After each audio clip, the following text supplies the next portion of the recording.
are listening to the audiobook Nyarlathotep by H.P. Lovecraft. I do not recall distinctly when it began, but it was months ago.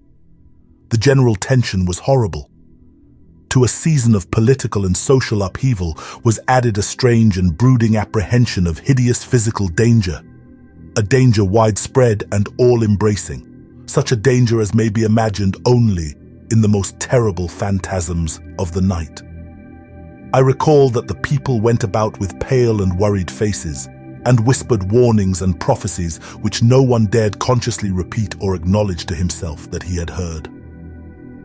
A sense of monstrous guilt was upon the land, and out of the abysses between the stars swept chill currents that made men shiver in dark and lonely places.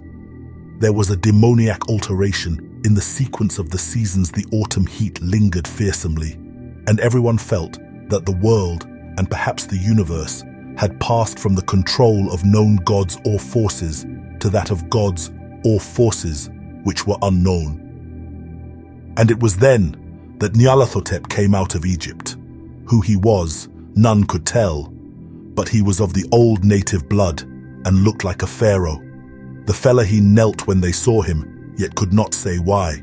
He said he had risen up out of the blackness of 27 centuries, and that he had heard messages from places not on this planet.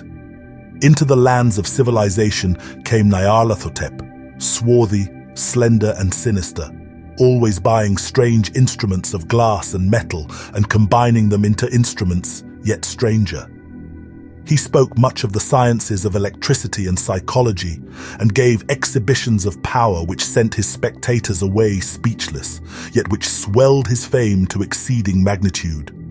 Men advised one another to see Nyarlathotep and shuddered, and where Nyarlathotep went, rest vanished, for the small hours were rent with the screams of nightmare. Never before had the screams of nightmare been such a public problem. Now the wise men almost wish they could forbid sleep in the small hours, that the shrieks of cities might less horribly disturb the pale, pitying moon as it glimmered on green waters, gliding under bridges, and old steeples crumbling against a sickly sky. I remember when Nyarlathotep came to my city, the great, the old, the terrible city of unnumbered crimes. My friend had told me of him, and of the impelling fascination and allurement of his revelations, and I burned with eagerness to explore his uttermost mysteries. My friend said they were horrible and impressive beyond my most fevered imaginings, and what was thrown on a screen in the darkened room prophesied things none but Nyarlathotep dared prophesy, and in the sputter of his sparks there was taken from men that which had never been taken before yet, which showed only in the eyes. And I heard it hinted abroad that those who knew Nyarlathotep looked on sights which others saw not. It was in the hot autumn that I went through the night with the restless crowds to see Nyarlathotep, through the stifling night and up the endless stairs into the choking room. And shadowed on a screen, I saw hooded forms amidst ruins, and yellow, evil faces peering from behind fallen monuments. And I saw the world battling against blackness, against the waves of destruction from ultimate space, whirling, churning, struggling around the dimming, cooling sun.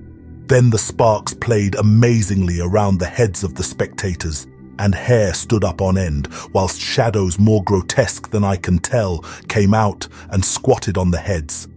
And when I, who was colder and more scientific than the rest, mumbled a trembling protest about imposture and static electricity, Nyarlathotep drove us all out, down the dizzy stairs into the damp, hot, deserted midnight streets. I screamed aloud that I was not afraid, that I never could be afraid, and others screamed with me for solace. We swore to one another that the city was exactly the same, and still alive. And when the electric lights began to fade, we cursed the company over and over again, and laughed at the queer faces we made. I believe we felt something coming down from the greenish moon, for when we began to depend on its light, we drifted into curious involuntary marching formations, and seemed to know our destinations, though we dared not think of them. Once we looked at the pavement and found the blocks loose and displaced by grass, with scarce a line of rusted metal to show where the tramways had run. And again we saw a tramcar, lone, windowless, dilapidated, and almost on its side. When we gazed around the horizon, we could not find the third tower by the river, and noticed that the silhouette of the second tower was ragged at the top. Then we split up into narrow columns, each of which seemed drawn in a different direction. One disappeared in a narrow alley to the left, leaving only the echo of a shocking moan. Another filed down a weed-choked subway entrance, howling with a laughter that was mad. My own column was sucked toward the open country, and presently I felt a chill which was not of the hot autumn. For as we stalked out on the dark moor, we beheld around us the hellish moon glitter of evil snows. Trackless, inexplicable snows swept asunder in one direction only, where lay a gulf all the blacker for its glittering walls. The column seemed very thin indeed as it plodded dreamily into the gulf. I lingered behind, for the black rift in the green-litten snow was frightful, and I thought I had heard the reverberations of a disquieting wail as my companions vanished. But my power to linger was slight. As if beckoned by those who had gone before, I half floated between the titanic snowdrifts, quivering and afraid, into the sightless vortex of the unimaginable. Screamingly sentient, dumbly delirious, only the gods that were can tell.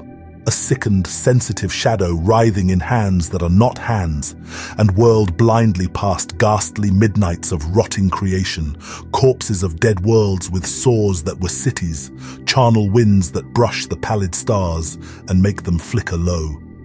Beyond the worlds, vague ghosts of monstrous things, half-seen columns of unsanctified temples that rest on nameless rocks beneath space, and reach up to dizzy vacua above the spheres of light and darkness.